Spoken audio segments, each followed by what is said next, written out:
Hi, this is Simon from Acetech Training. Today we're going to be talking about the marketing mix.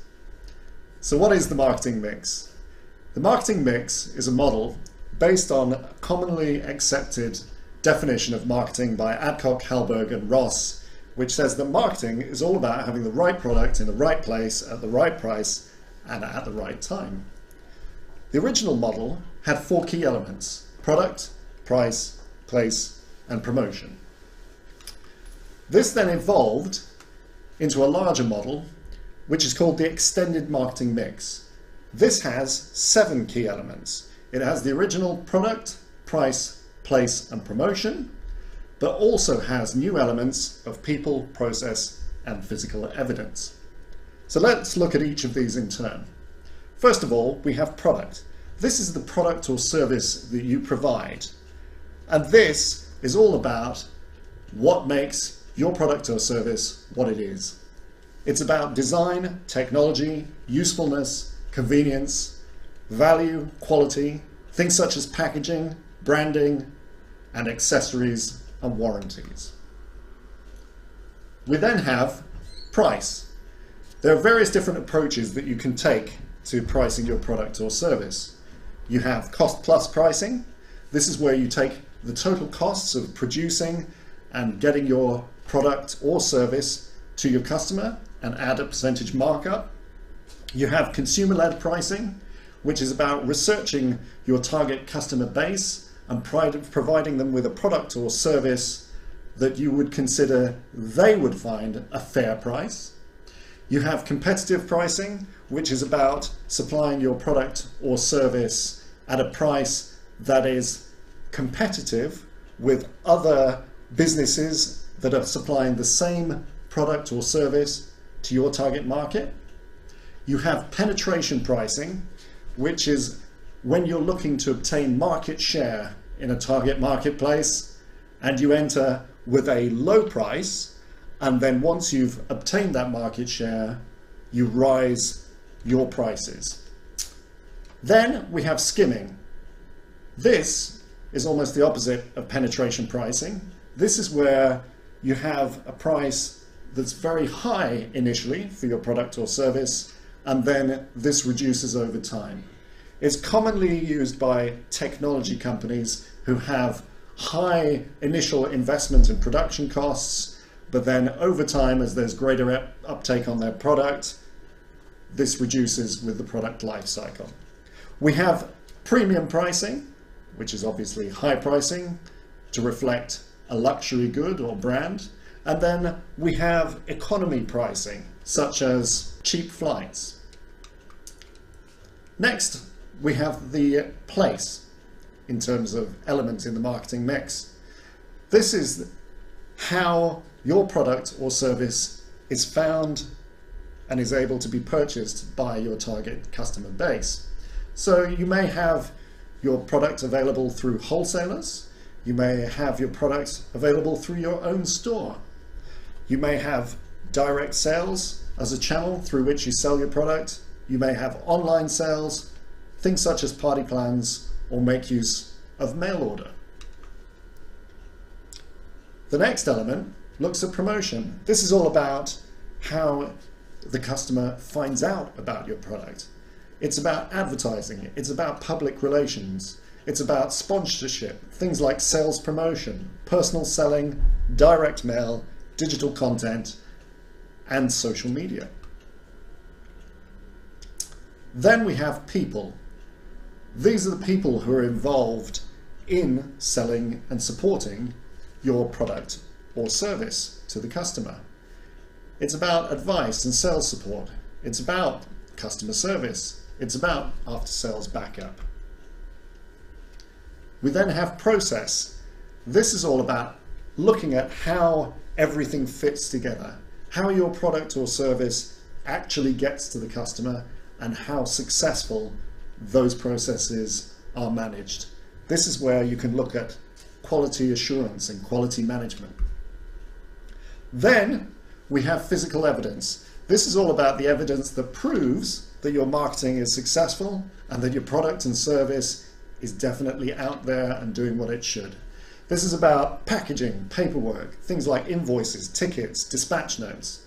It's about vehicle signage, your presence on the internet, such as web pages, furnishings, brochures, uniforms, buildings, such as your offices or headquarters, and things such as awards that reflect the success of your product, service, and brand. Okay, so there we have it, an overview of the extended marketing mix. But how's this actually used in the real world? Well, let's look at a major global brand. McDonald's, well known everywhere. Here we have how the marketing mix looks for McDonald's. They have their products, obviously the core foremost one among them being the hamburger, but they don't just do a hamburger, they do a range of options with their hamburger. They do chicken burgers, and as markets evolve, where we've got things such as consumers now who are looking for more responsibly sourced meat, more ethically packaged goods, and more healthier options, McDonald's have also adapted their products to match. Pricing. McDonald's, obviously, with their range of products that they have different prices. They also work internationally, so they work with multiple currencies, and they will have different pricing for the different countries that they deal with. And they will work to probably a range of different pricing models. Placement. You can obviously find McDonald's burgers in their McDonald's restaurants, so they have a clear place you can buy their product or service. You can also look at information on them on the internet. In terms of promotion, McDonald's have a range of different means with which they communicate about their product and service to their potential customer, and they gear them to different target markets. We have the standardized promotion, so things like their McDonald's arches, we have the logos on their clothes, clearly evidenced in the different restaurants that they have. You can see them on the internet and find information about the company there. You've got special promotions, things like Happy Meals and the free giveaways that they give with the Happy Meals for children, different toys that change every so often. We have different promotions in terms of the meals that they provide. So you might have a special option one week and then a different option the next week. They also advertise free Wi-Fi within their restaurants for business customers or customers who would like to access the internet while they're there. So they have a balance of different promotions to suit the needs of their different target markets. Okay, so the next element that we look at is people. McDonald's have lots of different people involved in the organization who are helping to get their product or service to market. These include management, administration staff, and frontline customer service and sales staff.